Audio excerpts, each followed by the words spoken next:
कृष्ण कन्हैया लाल की। नामोदस्ताखिलामोदमनियमयुजां यः प्रकामोदवाह श्यामोदर्पाड्यधामोदयमिलितयशो धारयामोदते यः आमोदव्याप्तदामोदरतरलदृशां दत्तकामोदयो शामोदश्रीललामो दलयतु दुरितं पुत्रदामोदरावः विवादे विषादे प्रमादे प्रवासे जले चानले पर्वते शत्रुमध्ये अरण्ये शरण्ये सदा मां प्रपाहि गतिस्त्वं गतिस्त्वं त्वमेका भवानी। मूर्खं करोति विद्वांसं नास्तिकं चास्तिकं मुदा यत्कार्यतमहं वन्दे श्रीकृष्णशङ्करशास्त्रिणं यत्कार्यतमहं वन्दे श्रीकृष्णशङ्करशास्त्रिणं। श्री कृष्ण कन्हैया लाल की जय। श्री गिरिराज धरण की जय। श्याम सुंदर श्री यमुने महारानी की जय। श्री हरिम परमानंदम। भगवान श्री हरि को प्रणाम करते हुए आप सभी के हृदयारविंद में विराजित भगवान परम पिता महापरमात्मा को प्रार्थना, इस कलिकाल सर्वज्ञ भगवान श्री हरि माता पिता का श्री चरणारविंद में प्रणाम करते हुए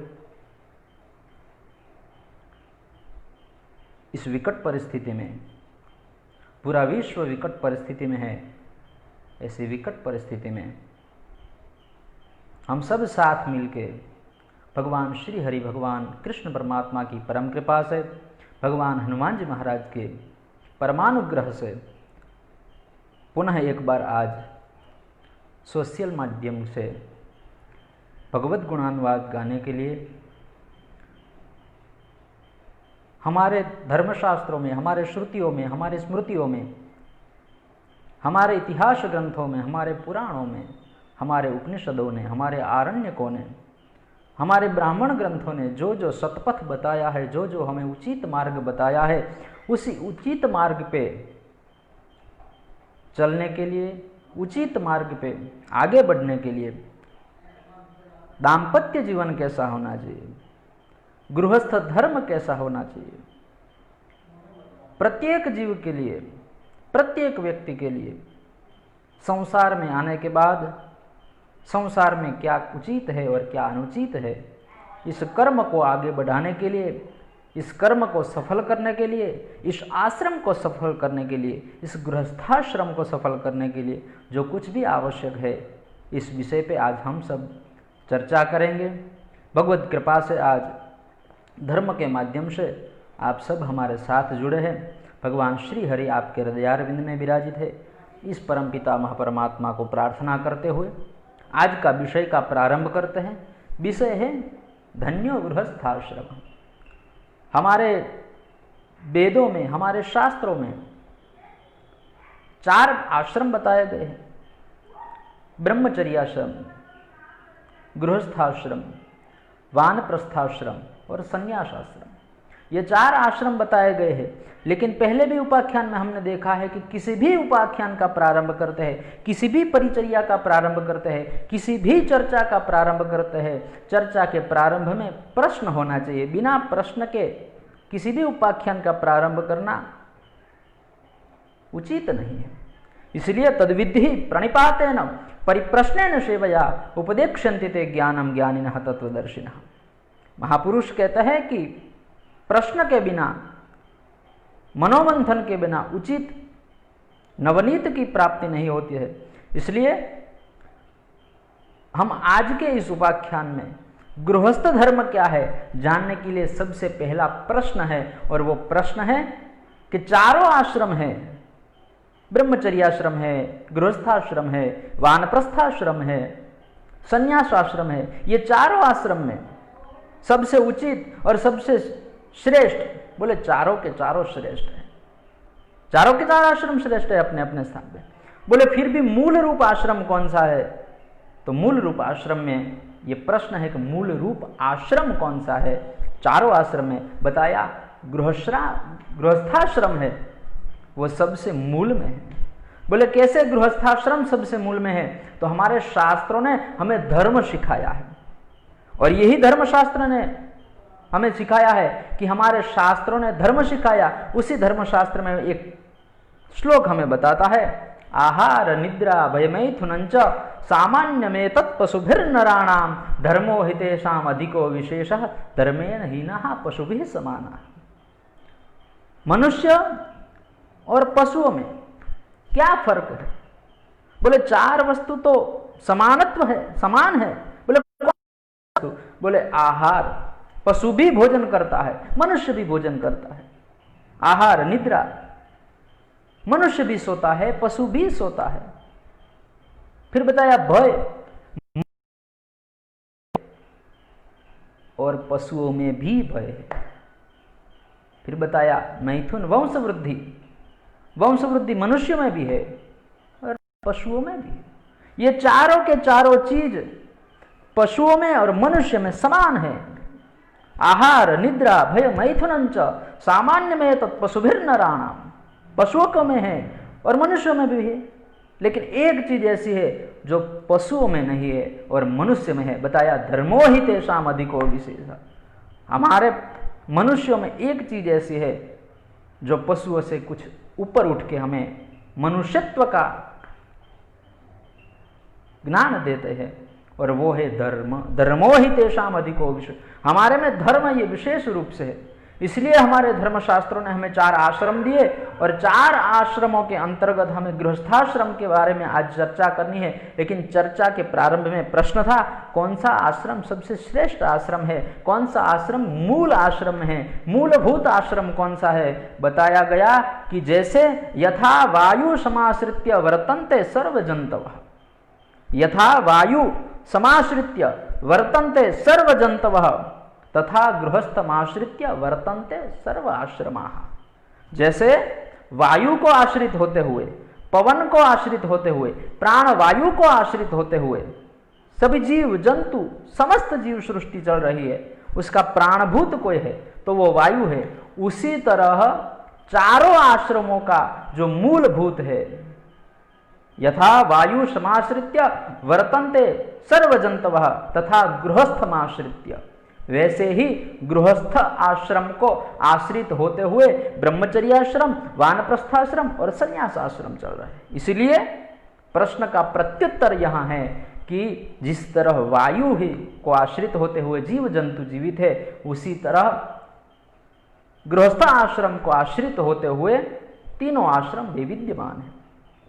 वर्तमान परिस्थिति में इस विषय को लोक समक्ष क्यों लाया उचित समझो? बोले वर्तमान समय में एक परिस्थिति ऐसी है कि दाम्पत्य जीवन में देखे, परिवार में जो देखे, गृहस्थ जीवन में देखे, जब हर जगह कलह दिख रहा है। दंपति नाम से कलह, दंपतियों के बीच कलह दिख रहा है, पति पत्नी के बीच कलह है, पिता पुत्र के बीच कलह है, माता पुत्र के माता पुत्री के बीच कलह है, सास और बहू के बीच विवाद चल रहा है। एक घर में सब लोग साथ में रहते हुए भी साथ में नहीं है, ऐसी परिस्थिति हो गई। और ऐसी परिस्थिति में हमें हमारा धर्म क्या सिखाता है? हमें हमारा धर्म क्या बताता है? हमारा धर्म कहता है कि गृहस्थाश्रम ये सबसे श्रेष्ठ आश्रम है और इसी आश्रम को आश्रित होते हुए मनुष्य अपना जीवन यापन करे, अपना जीवन प्रतिपल चले, तो मनुष्य वास्तव में अपना दाम्पत्य जीवन में, दाम्पत्य कलहो नास्ति तत्र श्री स्वयं, शास्त्र कहता है कि जिस घर में, जिस दाम्पत्य में कलह नहीं है, उसके घर भगवती लक्ष्मी स्वयं प्रादुर्भूत हो जाती है, भगवती लक्ष्मी सामने चल के आती है। इसलिए बताया गया कि दाम्पत्य कलहो नास्ति तत्र श्री स्वयं आगता। फिर प्रश्न होता है कि ये दाम्पत्य जीवन या गृहस्थाश्रम है, इस गृहस्थाश्रम में क्या क्या होना चाहिए, क्या क्या आवश्यक है। आश्रम में सबसे प्रमुख एक, उस अंक के आधार पे पूरा गृहस्थाश्रम चल रहा है। और वर्तमान परिस्थिति क्या है? बोले ड्राइंग रूम में, हमारी जो बैठक रूम है, बैठक रूम में हंसते हैं, लेकिन बेडरूम में दोनों लोग जाके बसते हैं। परिस्थिति यहां है, सामने सब लोग सामने है तब तो हंस लेते हैं, लेकिन जब एकत्र छाया प्राप्त होती है वहां जाके एक दोनों के बीच बहुत कलह हो रहा है। तो ये कलह को मिटाने के लिए हमारे धर्मशास्त्र ने, हमारे स्मृतियों ने, हमारे इतिहासों ने, हमारे पुराण ग्रंथों ने हमें एक मार्ग बताया है, और वो मार्ग है गृहस्थाश्रम के धर्म और गृहस्थाश्रम के नियम। बोले गृहस्थाश्रम में कौन से नियम है? तो सबसे पहले हमें कोई कठिन नियम में नहीं जाना है। मैं आज आपको संस्कृत के बहुत बड़े बड़े श्लोक, बहुत बड़े मंत्र, इसके अधीन पे गृहस्थाश्रम चलाने को कहूँ तो आपको थोड़ा कठिन लगेगा कि ये कौन सी बात है। लेकिन मैं आपको सिर्फ और सिर्फ इतना कहता हूँ कि गृहस्थाश्रम एक अंक के ऊपर चल रहा है, और वो अंक है 7। 7 का अंक है ये गृहस्थाश्रम के प्रत्युत्तर है। गृहस्थाश्रम कैसे जीना है? बोले 7 के अंक को आप हृदयस्थ कर लीजिए, 7 के अंक को आप कंठस्थ कर लीजिए, और 7 के अंक को आप हृदय में आचरित कर लीजिए। आपका गृहस्थाश्रम धन्यो गृहस्थाश्रम हो जाएगा। बताया गया कैसे 7 का अंक? सबसे पहले बताया गया कि जब ब्याह, ये गृहस्थाश्रम का प्रारंभ कहाँ से होता है? बोले उपनयन संस्कार होता है तब ब्रह्मचर्याश्रम होता है, लेकिन विवाह संस्कार होते ही गृहस्थाश्रम का प्रारंभ हो जाता है। के बाद तो विवाह संस्कार में जो फेरे लगाए जाते हैं वो 7 फेरे होते हैं। उसके बाद जब वचन दिए जाते हैं तब 7 वचन होते हैं, उसको हम सप्तपदी भी कहते हैं। और उसी तरह आप गृहस्थाश्रम इस शब्द को ले लीजिए तो इस शब्द में भी 7 अक्षर है। गकार है, फिर आधा र है यानी कि रकार है, फिर ह है यानी कि हकार है, फिर आधा स है, फिर थ है, फिर आ, फिर श्र, फिर म। ये टोटल करें तो 7 अक्षर होते हैं गृहस्थाश्रम के। गृहस्थ आश्रम के 7 अक्षर होते हैं। इसलिए इस गृहस्थाश्रम के 7 अक्षर हमें सूचित करते हैं कि हमें कुछ नहीं करना है, सिर्फ 7 सूत्र हमारे जीवन में गृहस्थाश्रम को उचित और श्रेष्ठ बनाने के लिए उपयुक्त है। बोले सबसे पहला ग है, हमें सूचित करता है कि गृहस्थाश्रम में हमें गंभीर रहना चाहिए। बोले कौन सी गंभीरता होनी चाहिए? तो हमारे संबंध में हम गंभीर होने चाहिए। गृहस्थाश्रम का गकार हमें गंभीर होने का सूचित करता है।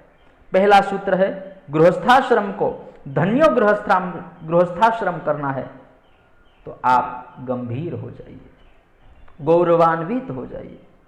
फिर दूसरा अक्षर है रकार। रकार हमें कहता है कि गृहस्थाश्रम में राग नहीं लेकिन अनुराग होना चाहिए। राग की आवश्यकता नहीं है, गृहस्थाश्रम में अनुराग होना चाहिए। फिर बताता है हकार। ह है वो हमें सूचित करता है कि हेतु युक्त संबंध नहीं, अहेतु क्या प्रतिहता ययात्मा सुप्रसिद्धति। अहेतु की भक्ति जैसे प्राप्त होता है ऐसा ही अहेतुकत्व युक्त संबंध होना चाहिए। फिर बताया गया सकार। गृहस्थाश्रम का केंद्र बिंदु यह सकार है। जो गृहस्थाश्रम का केंद्र बिंदु है, यहां स है, वह गृहस्थाश्रम का केंद्र बिंदु है। बोले स हमें सूचित करता है समर्पण, संयम, संतोष और शांति। समर्पण होना चाहिए गृहस्थाश्रम में, शांति होनी चाहिए, संयम होना चाहिए। गृहस्थाश्रम में संयम होना चाहिए, शांति होनी चाहिए और समर्पितता भी होनी चाहिए। फिर बताया गया थकार। हमें सूचित करता है थकान नहीं होनी चाहिए गृहस्थाश्रम में। आजकल यहाँ बहुत सारी जगह पर हमने देखा है, क्या होता है, बोले घर जाने से बंदा डरता है कि घर में मुझे थकान लगती है, घर से त्रस्त हो जाते हैं। लेकिन जब गृहस्थाश्रम वो दिक्तिक गृहस्थाश्रम की जगह धन्यो गृहस्थाश्रम हो जाता है, तब यह थकान है अपने आप स्वतः दूर हो जाती है। इसलिए गृहस्थाश्रम में थकार हमें सूचित करता है कि थकान नहीं होनी चाहिए। गृहस्थाश्रम में हमें थकान नहीं लगनी चाहिए। घर जाते ही प्रफुल्लित मन हो जाइए। धर्मपत्नी आती है, जल प्रदान करते हैं, बच्चे आते हैं, माता पिता से परिसंवाद होता है, तो मन प्रफुल्लित हो जाता है। इसीलिए थकान नहीं होनी चाहिए गृहस्थाश्रम। मैं इतना काम करके थक जाता हूँ, मैं परिवार का पालन पोषण करते करते थक जाता हूँ, मैं बच्चों की पढ़ाई के पैसे भरते भरते थक जा रहा हूँ, मुझे ये नहीं हो पाएगा, मेरे से ये नहीं, ये थकान नहीं होनी चाहिए। ये गृहस्थाश्रम का चौथा सूत्र। फिर बताया गया आश्रम आकार हमें कहता है आत्मीयता होनी चाहिए। आत्मीयता होनी चाहिए, बोले कैसे आत्मीयता? परस्परम भाव के प्रति आत्मीयता होनी चाहिए, यह हमें आकार सिखाता है। फिर आता है श्र, यानी कि श्रद्धा होनी चाहिए।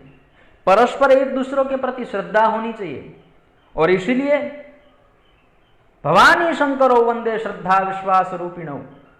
कलिकाल कलिपावन अवतार भगवान गोस्वामी तुलसीदास जी कहते हैं भवानी शंकरो वंदे श्रद्धा विश्वास रूपिणो। श्रद्धा होनी चाहिए। हमारे वहां जब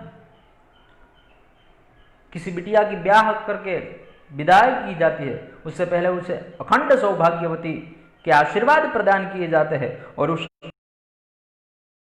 सौभाग्यवती का सौभाग्य प्राप्त हो। भवानी शंकरो वंदे, राम सीता का सौभाग्य प्राप्त हो, कृष्ण रुक्मिणी का सौभाग्य प्राप्त हो, यानी कि श्रद्धा होनी चाहिए। और अंत में आता है मकार, ममत्व नहीं होना चाहिए। गृहस्थाश्रम को धन्यो गृहस्थाश्रम करने के लिए ममत्व नहीं होना चाहिए। मेरा है ऐसा नहीं होना चाहिए, अपना है ऐसा होना चाहिए। उदार चरिता नाम तो वसुधैव कुटुंबकम। मेरा ये घर है नहीं, हमारा सब लोगों का यह घर है। मैं कमाता हूँ, मैं इतना सब कुछ लाता हूँ, मैं इतनी मेहनत मजूरी कर, मैं नहीं करता, हम सब लोग साथ मिलकर करते हैं।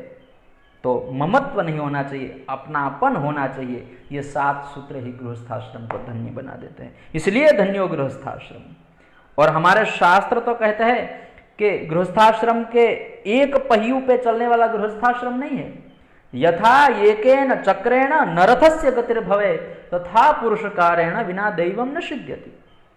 हमारे शास्त्र कहते हैं कि जैसे एक पहिए से रथ नहीं चल सकता है, रथ को चलाने के लिए 2 पहिए चाहिए, दोनों पहिए समान होने चाहिए। एक हम ट्रक का पहिया लगाते हैं और दूसरा स्कूटर का, ये समान नहीं, समानता होनी चाहिए। यथा एकेन चक्रेण नरथस्य गतिर्भवेत्, यानी कि विचारों में समानता होनी चाहिए।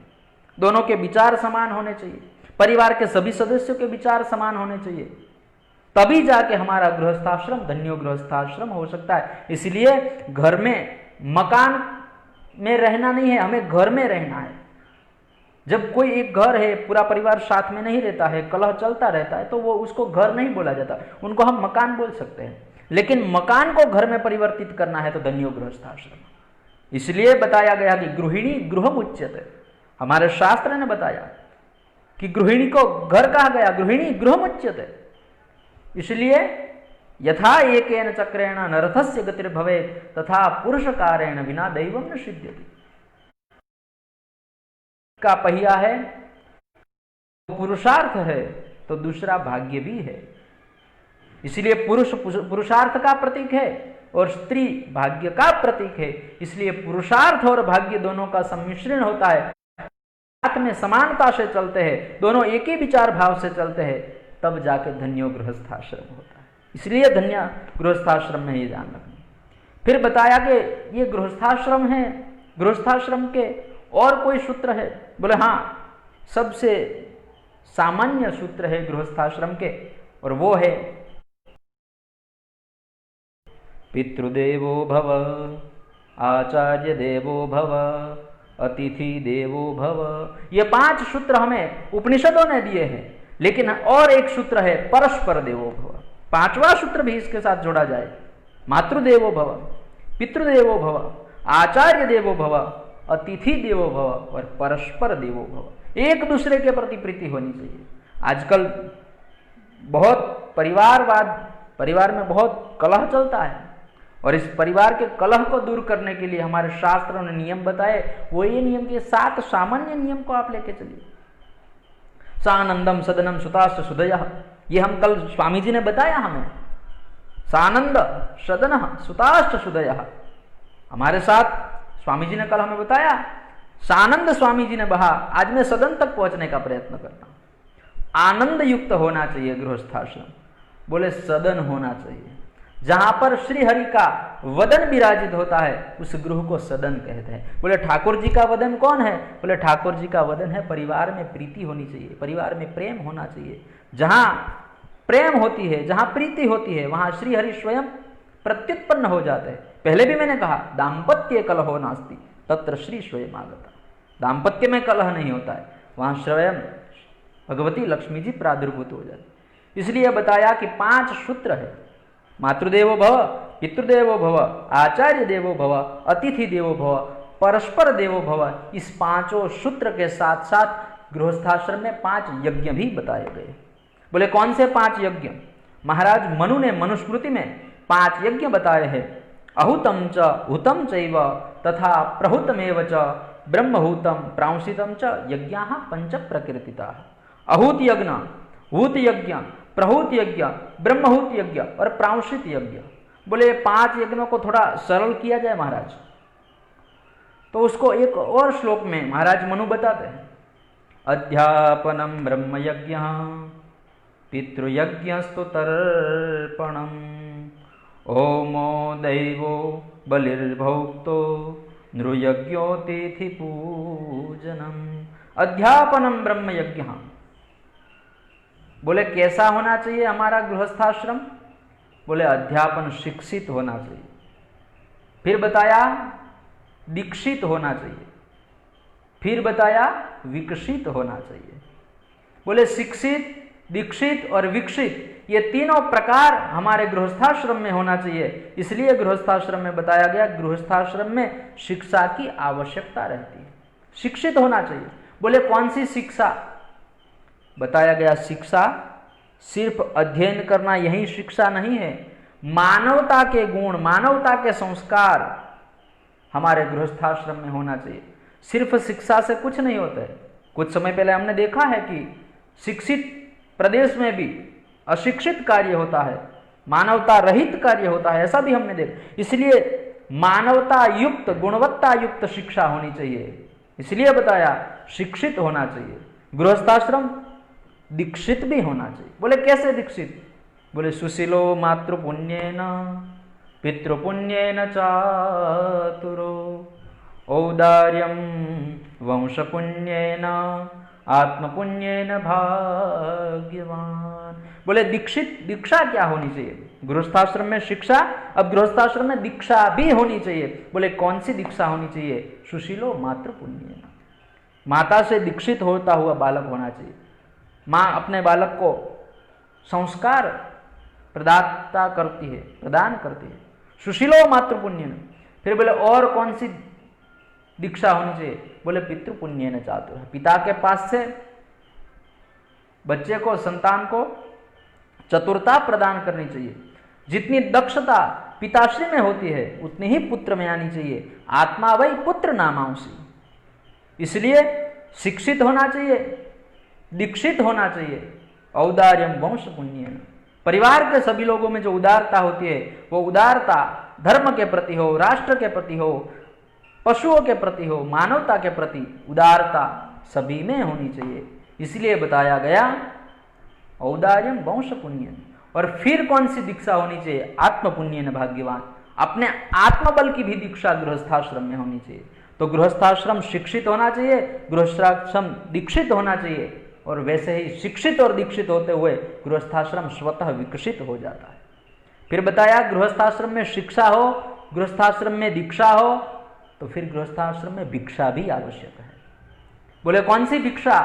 बोले गृहस्थाश्रम में बहुत सारी बातें बताई, उसमें से एक बात है गृहस्थाश्रम सन्यासियों की सेवा करने वाला होना चाहिए, रुग्णों की सेवा करने वाला होना चाहिए, गरीबों की सेवा करने वाला होना चाहिए, परिवारजनों की सेवा करने वाला होना चाहिए, पिता पुत्र के बीच सेवा भाव होना चाहिए। शुश्रूषस्व गुरुन गुरु प्रिय सखी वृत्तिम पत्नी जने। अभिज्ञान शाकुंतल में जब कण्व ऋषि अपनी पुत्री शकुंतला को विदाई देते हैं तब शुश्रूषस्व गुरुन गुरु प्रिय सखी, इसलिए सेवा भाव होना चाहिए। फिर बताया पंच यज्ञ होना है। उस पंच यज्ञ में गृहस्थाश्रम में 5वां यज्ञ यानी नृयज्ञों तिथि पूजन अतिथि पूजन भी होना चाहिए। गृहस्थाश्रम में अतिथि पूजन यानी क्या? बोले अतिथि पूजन यानी कि पिताश्री और पुत्र के बीच सही संबंध होने चाहिए, तभी अतिथि आ सकते हैं।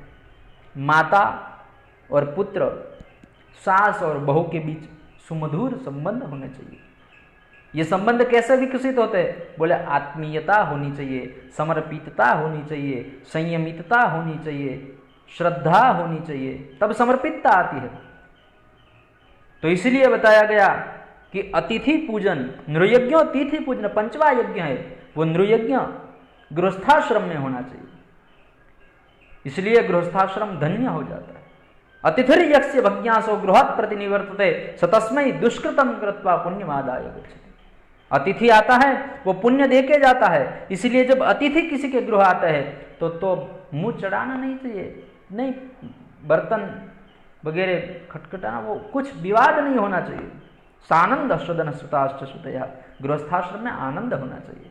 बोले आनंद कैसे प्राप्त होता है उसका मार्ग बताया है भगवान रामचरित मानस में।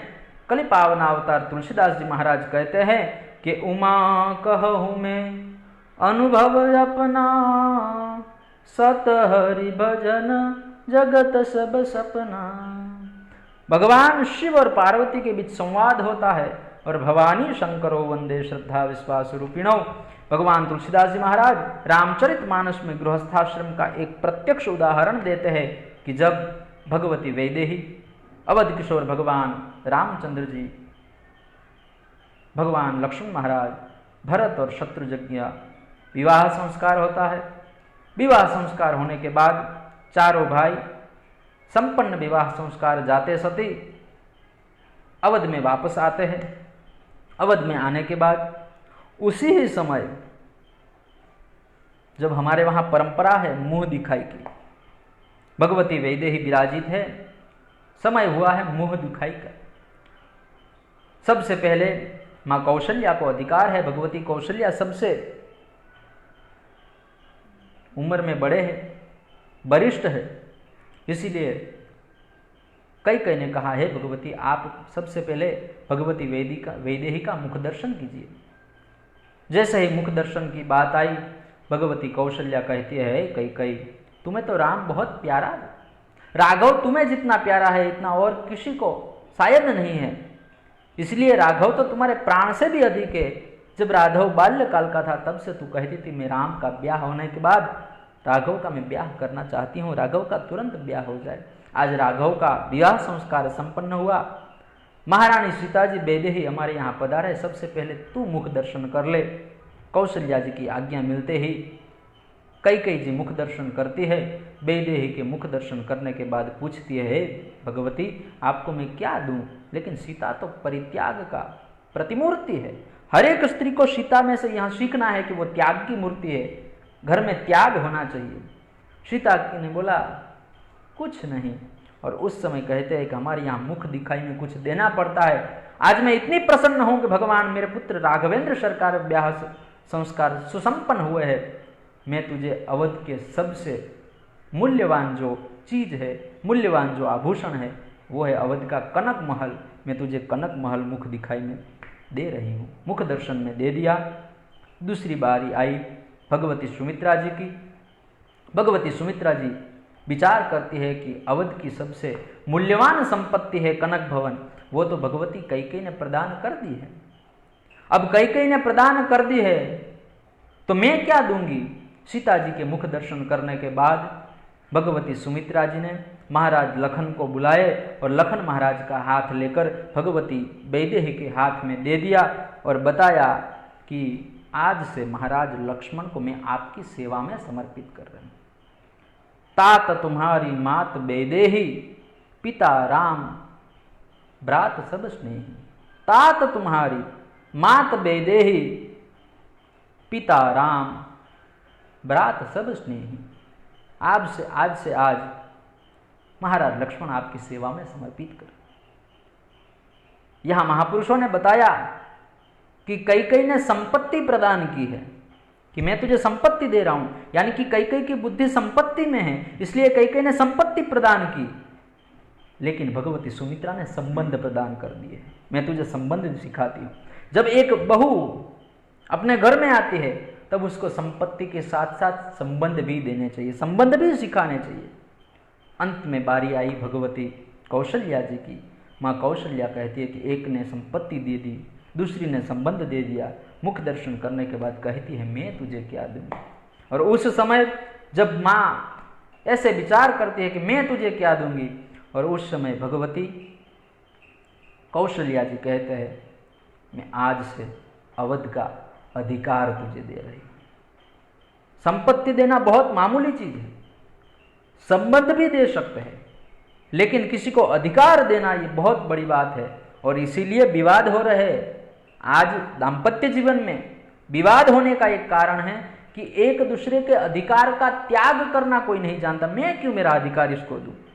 सास बहू को नहीं दे सकती, बहू दूसरों को नहीं दे सकती, पुत्र पिता के बीच अधिकार की लड़ाई चल रही है। लेकिन भगवती कौशल्या जी ने मुंह दिखाई में अधिकार दे दिए। एक ने संपत्ति दी, दूसरी ने संबंध दिया, दूसरी ने अपने अधिकार दे दिया। गृहस्थाश्रम को सफल बनाने के लिए संबंध और संपत्ति से ज्यादा अधिकार भी दे दें। जब चौथी बार भगवान रामचंद्र जी ने मुख दर्शन किए, भगवान रामचंद्र जी ने सोचा मैं क्या दूंगा। भगवान रामचंद्र जी ने अपना हाथ माँ कैकेयी के माँ वैदेही के हाथ में दिए। वैदेही ने कहा यह तो आप जनकपुरी में दे चुके हैं, कुछ और उस समय भगवान रामचंद्र जी ने कहा कि हम रघुवंशी है और रघुवंशी हम वचन देते हैं। रघुकुल रीत सदा चली आई, प्राण जाए पर वचन न जाए। हम रघुकुली वचन देते हैं। और हे भगवती वैदेही, मैं आपको आज वचन देता हूं, राम आज के बाद किसी, पहले भी कभी नहीं देखा, आज के बाद भगवान रामचंद्र जी के लिए कोई और स्त्री के प्रति कोई दृष्टि नहीं होगी। एक पत्नी व्रत धर, मैं एक पत्नी का व्रत आपको देता हूं। यह वचन भगवान रामचंद्र जी ने दे दिया। यानी कि स्त्री को पुरुष में श्रद्धा होनी चाहिए और पुरुष को स्त्री में विश्वास होना चाहिए। भवानी शंकरो वंदे श्रद्धा विश्वास रूपिणो। ये गृहस्थाश्रम का सबसे बड़ा सूत्र है कि एक दूसरों के प्रति श्रद्धा होनी चाहिए, एक दूसरों के प्रति विश्वास होना चाहिए।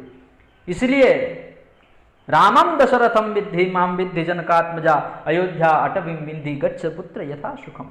जब महाराज लक्ष्मण वनवास के समय भगवती सुमित्रा जी के पास जाते तब कहते हैं कि अयोध्या गच्छ पुत्र, शीघ्र आप जाइए, इसमें पूछने की आवश्यकता नहीं है। बोले क्या, कैसे?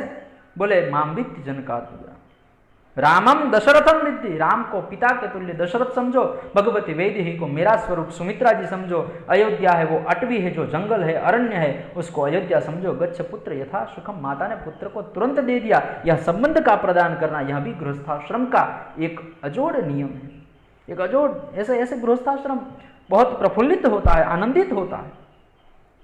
फिर हुआ कि अब क्या समर्पितता कैसी हो, ये तो त्याग की बात। बोले पिता पुत्र में संबंध कैसे होने चाहिए? बोले पिता पुत्र में आज तो ब्याह होने के बाद तुरंत अलग बिछड़ जाते हैं, लेकिन शास्त्र कहता है कि अलग बिछड़ जाने के बाद भी पुत्र को कभी भी पिता के प्रति अनुचित व्यवहार नहीं करना चाहिए। और उसका प्रत्यक्ष उदाहरण भगवान रामचंद्र जी। जब रामचंद्र जी माँ कौशल्या को कहते हैं कि मैं अरण्य में जा रहा हूं, लेकिन ऐसा नहीं कहा है कि पिताश्री ने मुझे वनवास दिया। पिता देहि मोहि कानन राजू, पिताश्री ने मुझे ये छोटा सा अवध जितना छोटा राज्य पिताश्री मुझे कैसे दे सकते हैं? पिताश्री ने मुझे बहुत बड़ा कि पिता देहु मोहि कानन राजू, पिताश्री ने मुझे अरण्य का राजा बना दिया है, इतना बड़ा राज्य मुझे दे दिया। यह विचार पुत्र में होना चाहिए। इसलिए गृहस्थाश्रम में पिता पुत्र के प्रति संवाद। बोले पुत्र का लक्षण क्या है गृहस्थाश्रम में? तो श्रीमद् भागवत हमें सूचित करता है, उत्तमः चिंतितं कुर्यात् प्रोक्तकारी तु मध्यम अधमो श्रद्धया कुर्यात् अकर्ता चरितम पितुः। बोले उत्तम पुत्र कौन सा है? बोले जो उत्तमः चिंतितं कुर्यात्, चिंतन करने मात्र से, पिताश्री चिंतन करते हैं, माताश्री चिंतन करते हैं, दादा चिंतन करते हैं, दादी चिंतन करती है, पुत्र चिंतन करते हैं, पुत्र वधु चिंतन करती है, पत्नी चिंतन करती है, उसी समय उत्तमः चिंतितं कुर्यात्, उसी समय कार्य कर ले, वो उत्तम पुत्र है। उत्तमः चिंतितं कुर्यात्, बोलने के बाद करे वो मध्यम है। अधमो श्रद्धया कुर्यात्, बोलने के बाद भी करना पड़ेगा, चलो करना हो, ऐसे करता है वो अधम पुत्र है। लेकिन बार बार कहने के बाद भी नहीं करता है, वो अधमाधम पुत्र है। इसलिए मुझे इस समय श्रीमद् भागवत में गोकर्ण गीता बताई है। मैं इस गोकर्ण गीता के साथ साथ इनको कहता हूं ये गृहस्थ गीता भी होनी चाहिए। सिर्फ गोकर्ण गीता तो है, हमारे महापुरुषों ने बताई गोकर्ण गीता, लेकिन मैं कहता हूं कि गोकर्ण गीता एक गृहस्थ गीता भी है। बोले कैसे? धर्मं भजस्व सततं त्यज लोक धर्मान सेवस्व साधु पुरुषान जहि काम तृष्णा। गृहस्थाश्रम को धन्य बनाने के लिए क्या होना चाहिए? बोले धर्मम भजस्व सततम, धर्म होना चाहिए। गृहस्थाश्रम में धर्म होना चाहिए, प्रतिव्रता धर्म होना चाहिए, एक पत्नी व्रतधर धर्म होना चाहिए, पिता माता के प्रति धर्म होना चाहिए। वृद्धाश्रम, वृद्ध है वो गृहस्थाश्रम में रहने के लिए है, वृद्धाश्रम में नहीं, गृहस्थाश्रम में होने चाहिए। माता पिता वृद्धाश्रम में नहीं, गृहस्थाश्रम में सुशोभित होते। इसलिए किसी भी वस्तु का अभाव हो, किसी भी वस्तु का प्रभाव हो, अगर कोई अभाव है तो अभाव भी गृहस्थाश्रम में नहीं आना चाहिए। धर्मम भजस्व, यह धर्म है कि अभाव हो फिर भी दिखाई ना दे। एक घर में बहुत अच्छी पोस्ट पे है, दूसरा थोड़े कम पोस्ट पे है, तो उसकी ये सोच नहीं होनी चाहिए कि मैं इतना बड़ा हूं, इसका प्रभाव भी नहीं आना चाहिए। अभाव और प्रभाव ये स्वभाव में नहीं आना चाहिए। अभाव और प्रभाव ये दोनों स्वभाव में नहीं आए तो गृहस्थाश्रम धन्य हो जाता है। इसलिए धर्मम भजस्व सततम त्यज लोक धर्मान, धर्मम भजस्व सततम, सततम त्यज लोक धर्मम त्यजस्व, धर्मम भजस्व सततम लोक धर्मम त्यजस्व, यानी कि सतत लोक धर्मों का त्याग करना चाहिए। इसने ये कहा, वो ये कह रही थी, वो कह रहा था, इसको छोड़ो, तभी गृहस्थाश्रम धन्य हो सकता है। धर्मम भजस्व सततम त्यजलोक धर्मान सेवस्व साधु पुरुषान। बोले साधु पुरुषों का सेवन करो, सेवस्व साधु पुरुषान। बोले ये गोकर्ण गीता, बोले सेवस्व साधु पुरुषान, साधु पुरुषों का। बोले साधु यानी सन्यासी नहीं, साधु यानी कि सज्जन पुरुषों का संसर्ग करो। सज्जन पुरुषों के संसर्ग करने मात्र से गृहस्थाश्रम धन्य हो सकता है। सेवस्व साधु पुरुषान जहि काम तृष्णा, का त्याग, संयमित जीवन होना चाहिए। इसलिए महाराज कपिल मुनि का प्रादुर्भाव की कथा हम जानते हैं। संयमित जीवन होना चाहिए। जहि काम तृष्णा अन्यस्य दोष, यह प्रमुख वाक्य है। यदि गृहस्थाश्रम जीवन को धन्यता में अनुकूल करना है, धन्य करना है, तो ये सूत्र को हमें हृदयस्थ कर लेना चाहिए। अन्यस्य दोष गुण चिंतन मासु मुक्त्वा, आशु मुक्त्वा, तुरंत छोड़ देना चाहिए। क्या? बोले अन्य के गुण और अन्य के दोष जोड़ना त्याग कर दो। वो क्या कह रहा है, उसमें क्या है, वो तो बहुत बड़ा है, हमारे घर में बहुत छोटा नहीं। अयम नीचः परो वेति गणना लघुचेत कुटुंबकम, ये सोच नहीं रखनी चाहिए कि ये हमें अभाव प्रभाव स्वभाव। बोले से अन्य से दोष गुण चिंतन मां आसु मुक्त्वा, तुरंत छोड़ देना चाहिए। दूसरों के गुण और दोष देखना छोड़ो, प्रीति मापन्ना, प्रीति के साथ रहना चाहिए। अन्य से दोष गुण चिंतन मासु मुक्त्वा। फिर बताया सेवा कथा रसमहो नितराम विबद्धम, सेवा और कथाओं में। बोले सेवा यानी कि क्या? नहीं, कौन सी सेवा? भक्ति करनी है, हाँ, गृहस्थाश्रम में सेवा करनी है। बोले कौन सी? बोले सास को ससुर की सेवा करनी, माता पिता की सेवा करनी, बोले सेवा यानी कि क्या? हमारे शास्त्र में बताया गया, सेवा यानी कि उनके बताए गए मार्ग पे चलना है, हमारे वो पथदर्शक है। इसलिए हितोपदेश कहता है, वृद्धानाम वचनं ग्राह्यम आपत्काले उपस्थिते। वृद्धों के वचन आपत्ति काल में स्वीकृत करने चाहिए। और ये संसार में मैं तो कहता हूं कि पशु पक्षी सभी के लिए समान भाव होना चाहिए। वृद्धानाम वचनम ग्राह्यम आपत्काले उपस्थिते, तो वृद्धों का वचन घर में ग्रहित करना चाहिए। और इसलिए मुझे इस समय जब वसुधैव कुटुंबकम की भाव कवि लेखक उमाशंकर जी की एक पंक्ति याद आ रही है, विशाले जग विस्तारे नथी एक ज मानवी, पशु छे पक्षी छे वृक्षो वनोनी छे वनस्पति। विशाले जग विस्तारे एक ज मानवी, पशु छे पक्षी छे वृक्षो वनोनी छे वनस्पति, सब कुछ है। इसलिए हमारे परिवार में धर्म होना चाहिए। परिवार में पूरा परिवार परस्परम भावयन्तः, परस्पर एक दूसरों के प्रति प्रीति होनी चाहिए। इसलिए बताया गया कि क्या होना चाहिए? बोले धर्म होना चाहिए। कौन सा धर्म? बोले जो भी घर में कार्य करते हैं धर्म उचित कार्य करना चाहिए। 10वां जो भाग है वो धर्म के लिए निकालना चाहिए। बोले कौन सा धर्म? सबसे ऊपरी धर्म है राष्ट्र धर्म। हमारे राष्ट्र के लिए हमें हमारा 10वां भाग छोड़ देना चाहिए। हमारा शास्त्र कहता है कि जो भी हम उपार्जन होता है उस वित्तोपार्जन का 10वां भाग है वो हमें राष्ट्र के लिए छोड़ देना चाहिए। यह भी एक गृहस्थाश्रम का एक नियम है, ये गृहस्थाश्रम को सफल करने का एक तरीका है। बोले 10वां भाग छोड़ना यानी क्या? बोले य एव यत्नः क्रियते पर राष्ट्र विमर्दने स एव यत्नः कर्तव्यः स्वराष्ट्र परिपालन। पराजित करना में जितने यत्न करते हैं उतना ही यत्न हमें 10वां भाग, हमारा जो कोई वित्तोपार्जन है आर्थिक कायिक वाचिक मानसिक आहुति देके 10वां भाग देके राष्ट्र को उन्नत करना चाहिए। यह भी एक गृहस्थाश्रम का एक मार्ग है, इसलिए बताया गया है। फिर बोला गृहस्थाश्रम को सफल करने के लिए ये सब कुछ बताया, लेकिन गृहस्थाश्रम में विशेष तौर पे क्या ये गृहस्थाश्रम को एक अलग तरीके से समझना है तो क्या है? बोले गृहस्थाश्रम ये पंच शुद्धि, पंच तत्व की शुद्धि यानी कि गृहस्थाश्रम। पंच तत्व की शुद्धि करनी है तो गृहस्थाश्रम, पंच तत्व की शुद्धि होते ही गृहस्थाश्रम श्रेष्ठ और सफल आनंद युक्त सानंद सदन सुताष्ट सुदया आनंद युक्त हो जाता है। बोले कौन से पंच तत्व की शुद्धि कैसे होती है? तो कुछ बताना है कि पंच तत्व की शुद्धि तो बताया है कि क्षिति जल पावक गगन से मेरे, तो सबसे बताया भूमि तत्व की शुद्धि क्या है? बोले पृथ्वी है त्याग का स्वरूप है, सहनता का स्वरूप है, सहनशील है पृथ्वी। घर में धर्म पत्नी वो पृथ्वी का स्वरूप है, पुत्र वधु वो पृथ्वी का स्वरूप है जो सहन और त्याग की, सहनशीलता और त्याग की प्रतिमूर्ति है। इसलिए यह पृथ्वी तत्व की शुद्धि है। फिर बताया कि जो पुत्र है, जो पति है वो आकाश तत्व है, वो विशाल हृदय युक्त होना चाहिए।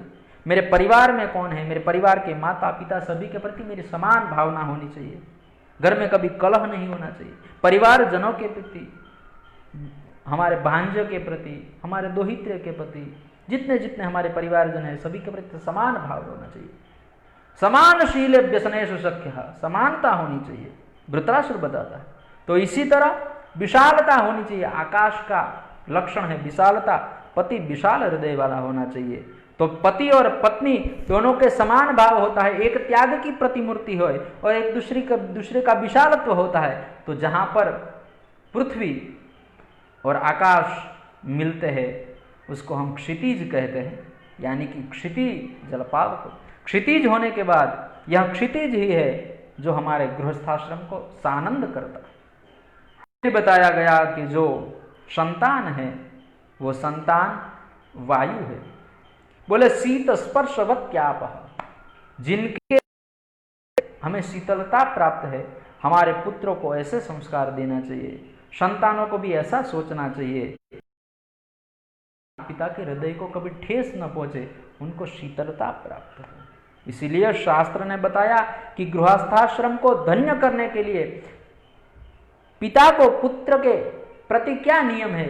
बोले लालयेत 5 वर्षाणि 10 वर्षाणि ताड़येत प्राप्ते चैकादशे वर्षे पुत्र मित्र वदाचरेत। बताया पिताश्री को पुत्र के प्रति लालयेत 5 वर्षाणि, 5 साल का बालक होता है तब तक उनका लालन पालन करना चाहिए। 5 साल के 10 साल के बीच यदि बालक कोई गलती करता है तो उसको थोड़ा बहुत ताड़न भी करना चाहिए।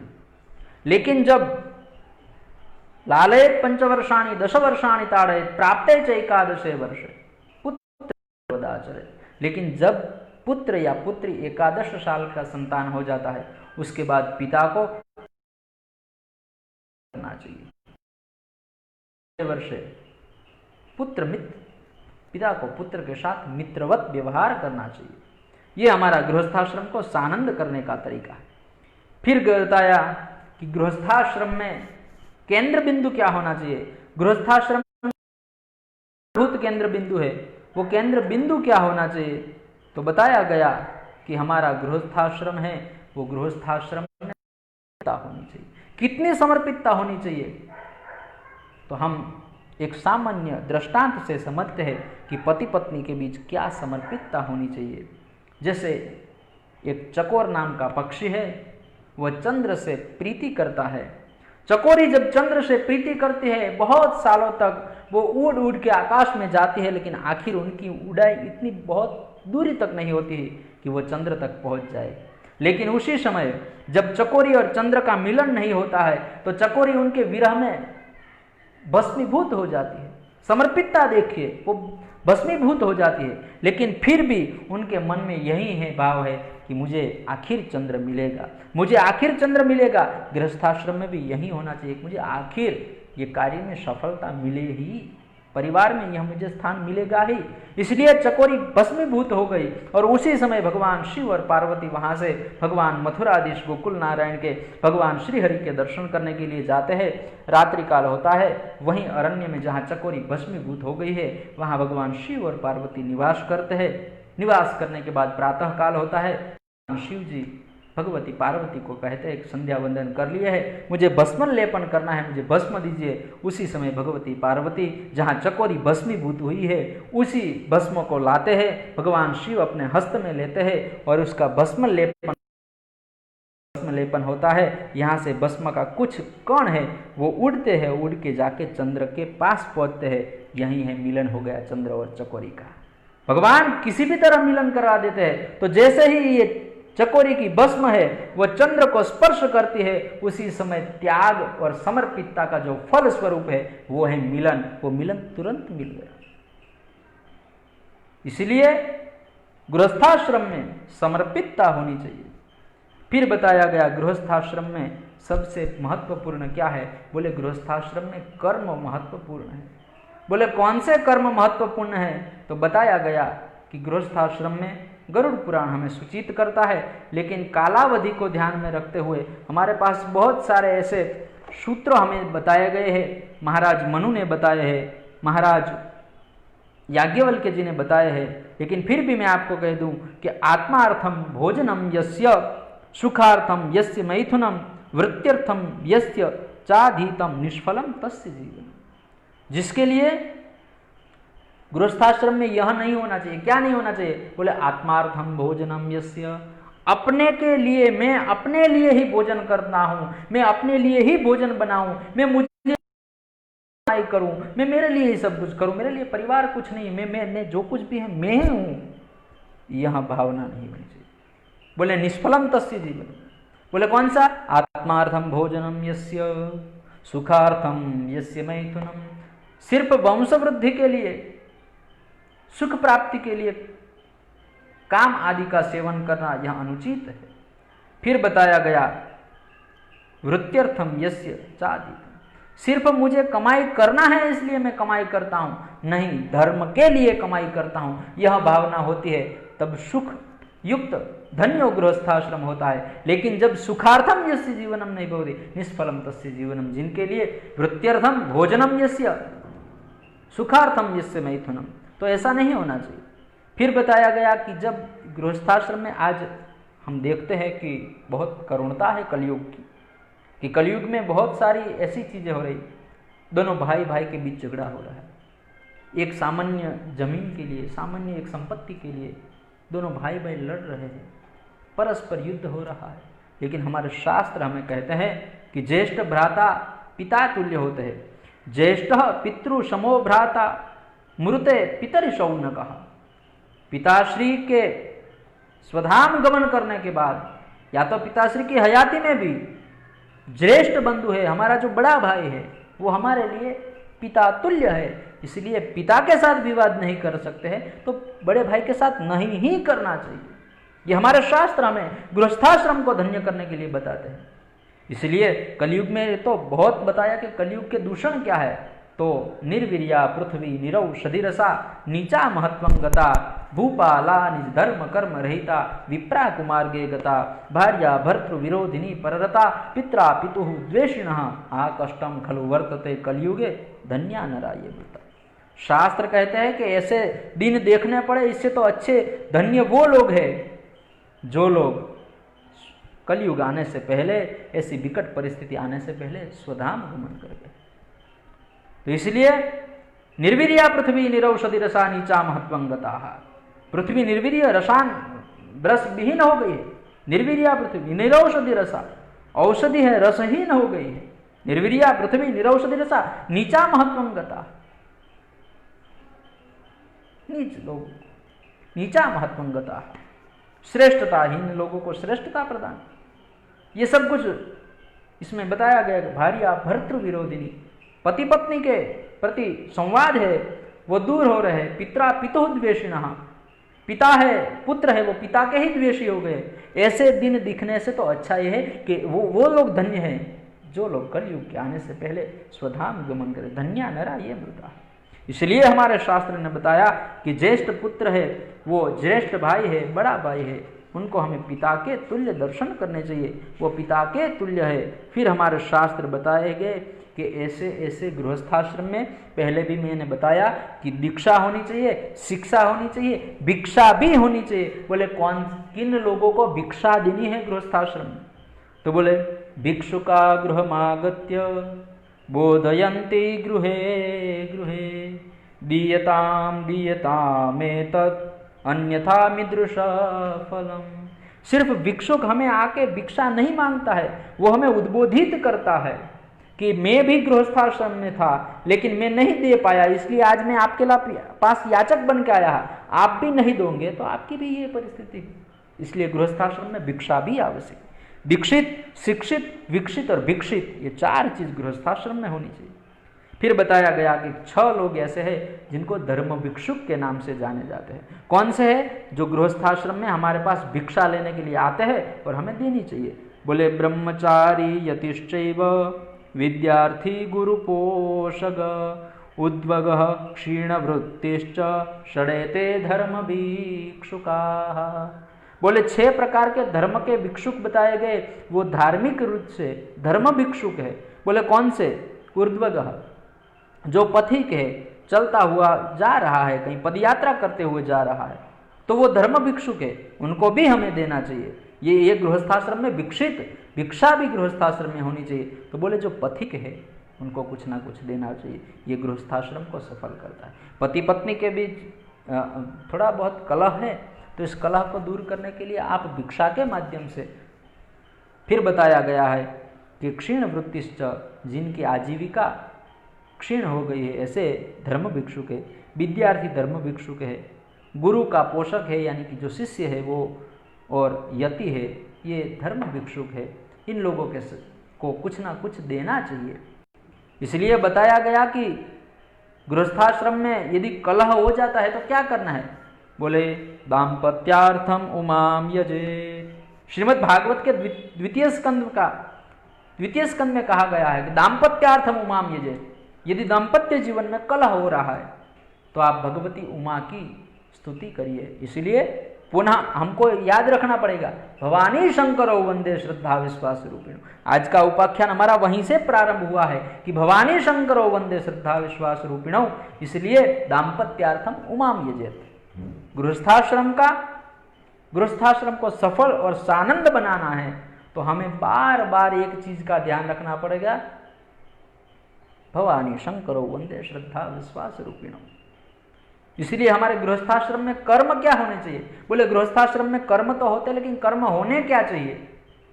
तो बताया गया कि गृहस्थाश्रम को सफल तरीके से जीना है तो एक श्लोक गरुड़ पुराण भी हमें कहता है, धनानि भूमौ पशवश्च गोष्ठे भार्या गृहद्वारि जना श्मशाने देहश्चितायां परलोक मार्गे कर्मानुगो गच्छति जीव एकः। देहस् धनानि भूमौ, बोले हम आते हैं, परस्पर वैर रखने से क्या होगा? थोड़ी सी टुकड़ी सी जमीन के लिए बैर करना, छोटी सी संपत्ति के लिए बैर करना, कोई कटु वचन कह दिया इसके लिए बैर करना, पति पत्नी के बीच थोड़ा सा कलह हो गया इसके लिए बैर करना। ये बैर क्यों करना है? क्योंकि हमें कुछ लेके तो जाना नहीं है।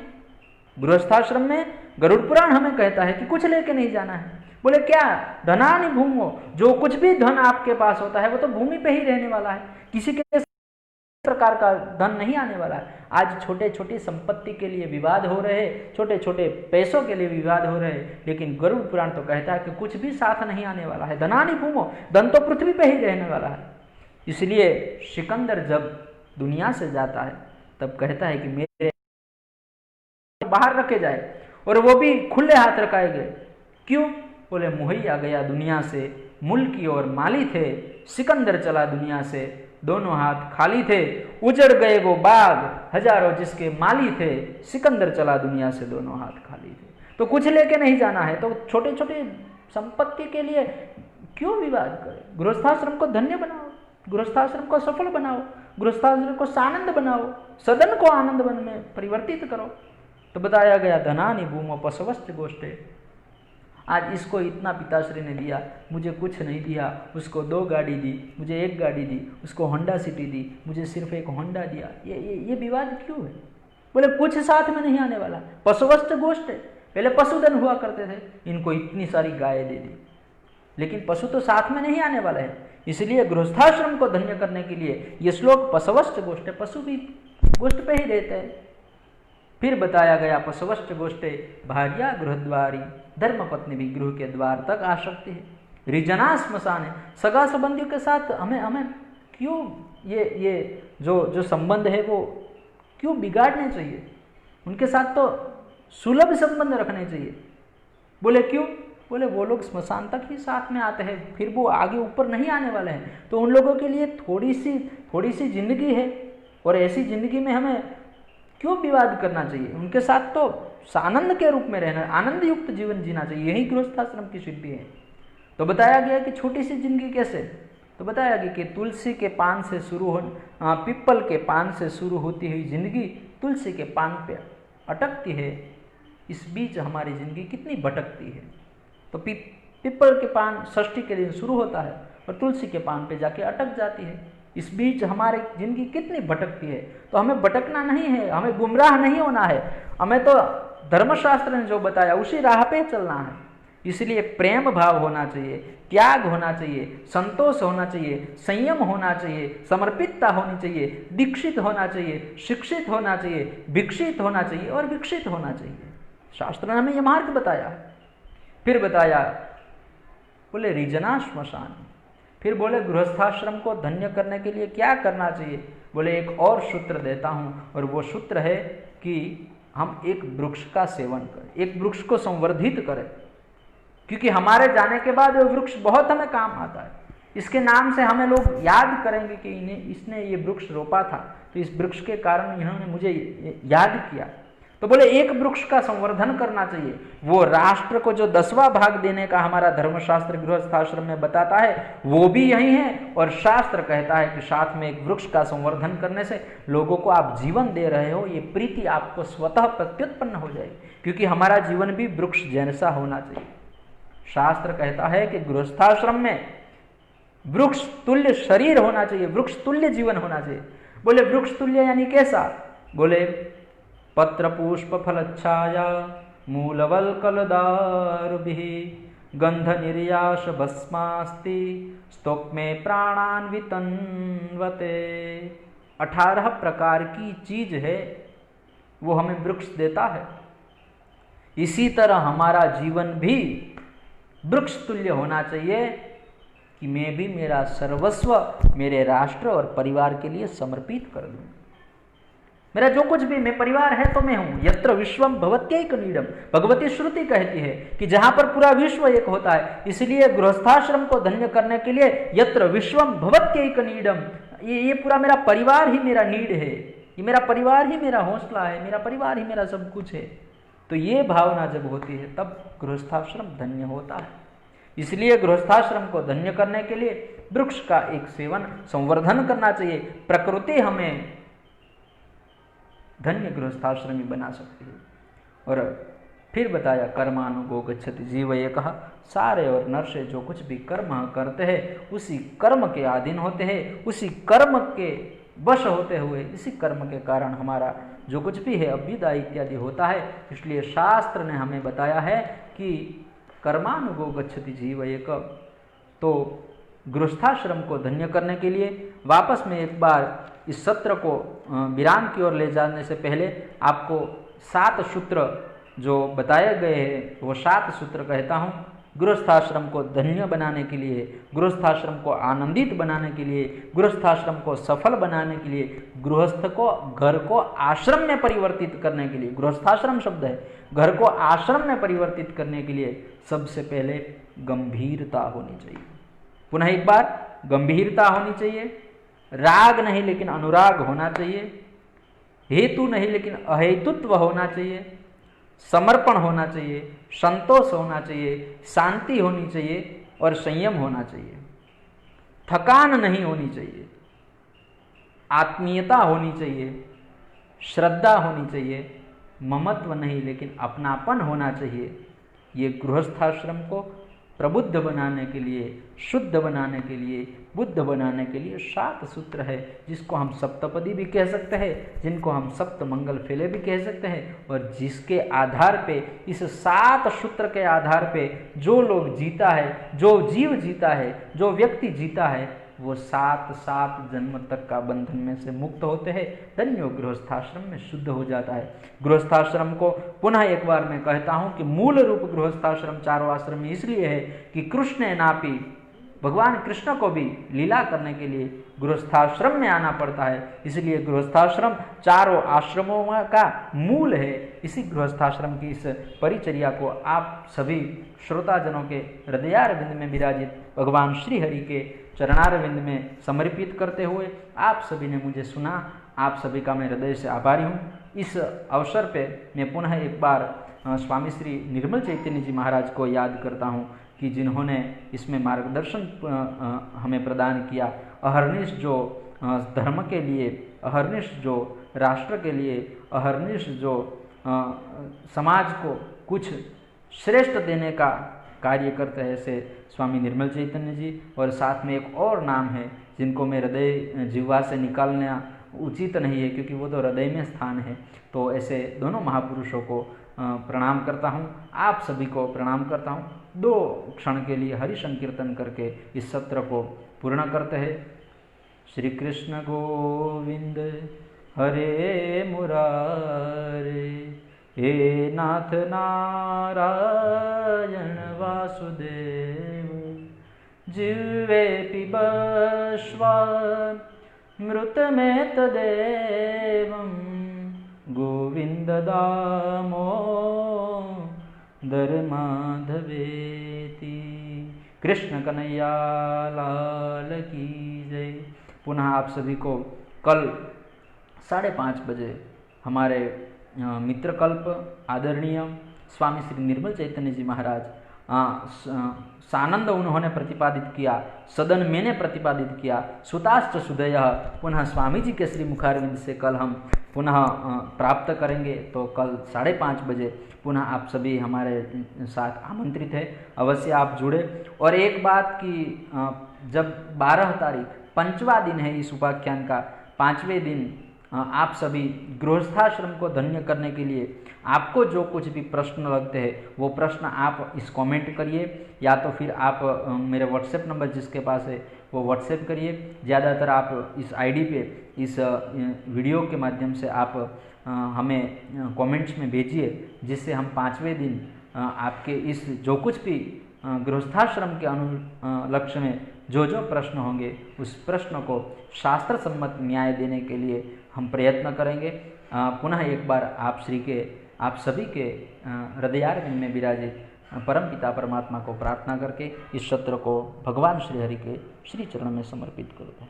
अस्तु, धन्यवाद, जय श्री राम।